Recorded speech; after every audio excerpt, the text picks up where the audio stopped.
So we have Professor Subimal Ghosh from IIT Bombay, and he's going to speak about the gist of codependence of man and monsoon. If you consider Indian economy, it's affected by monsoon rainfall because monsoon contributes to 80% of annual rainfall in this country.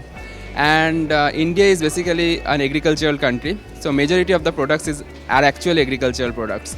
So if there is some change in monsoon, it will affect Indian economy. But the point here is that, we need to go for a climate resilient agricultural system, but we are finding very few initiatives in this direction. So the point here is that you need to make climate and weather services properly packaged for the users so that they can make highest benefit of it, and at the same time country will also get benefited out of that. Role of youth in achieving this objective, at the same time bringing about a climate change. One of the major problem that's happening is that climate models have their own uncertainty, have their own bias and so on.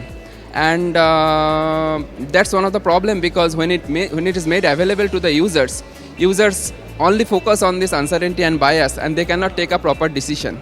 So they find it very difficult how to really use that, because they don't have any idea how the what exactly climate model does, because climate models are very complex things.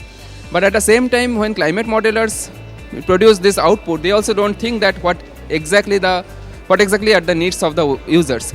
So what is required is at this moment is that you need to understand the problems associated with climate modeling, see how has it really performed over last few years, and then based on that you generate a product that can be easily used for different sectors and can come up with the proper adaptation strategies. That's the first thing, and that can be done at different scales. That can be done at a weather scale, that can be done at a seasonal scale, that can be done even at a climate change scale, that is a projection scale of next few decades.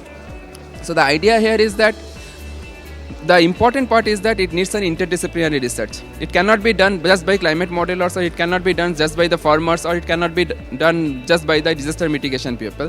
So it is required for an interdisciplinary research where experts will sit together and come up with those policies which are sustainable, and that leads to a